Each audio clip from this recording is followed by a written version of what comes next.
అసలు ఇండియాలో ఈ కార్పొరేట్ కంపెనీస్ ఎంత ట్యాక్స్ పే చేస్తారో నేను చెప్తా వినండి. ఇప్పుడు ఇండియన్స్ కనుక ఒక కార్పొరేట్ కంపెనీ పెడితే ఆ company value more than 250 crores ఉంటే 30% ట్యాక్స్ పే చేస్తా.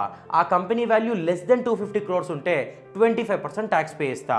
అని రెండు కేసెస్లో నా ప్రాఫిట్ కనుక మోర్ దెన్ 10 crore ఉంటే మళ్ళీ సర్చార్జ్ కింద 12% పే చేస్తా. ఇప్పుడు అనుకుందాం ఫారెన్ కంపెనీ ఏదో వచ్చి ఇండియాలో ఎస్టాబ్లిష్ అయింది.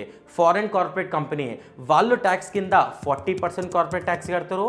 And net profit more than 10 crore అనుకో మళ్ళీ సర్చార్జ్ కింద 5% కడతారు. అంటే 40% ట్యాక్స్ మళ్ళీ నెట్ ప్రాఫిట్ ఎక్కువ ఉందని చెప్పి సర్చార్జ్ కింద 5%. సో ఈ రీజన్ తోటి చాలా మంది ఏ దేశాల్లో అయితే తక్కువ ట్యాక్స్ ఉందో అక్కడ మాత్రమే పెట్టుబడి పెడదాం అనుకుంటారు. సో కొన్ని దేశాల వాళ్ళు అసలు ట్యాక్స్ ఉండొద్దు అంటారు, కొన్ని దేశాల వాళ్ళు ట్యాక్స్ ఉండాలి, అది కూడా ఎక్కువ ట్యాక్స్ ఉండాలి అంటారు. For example India.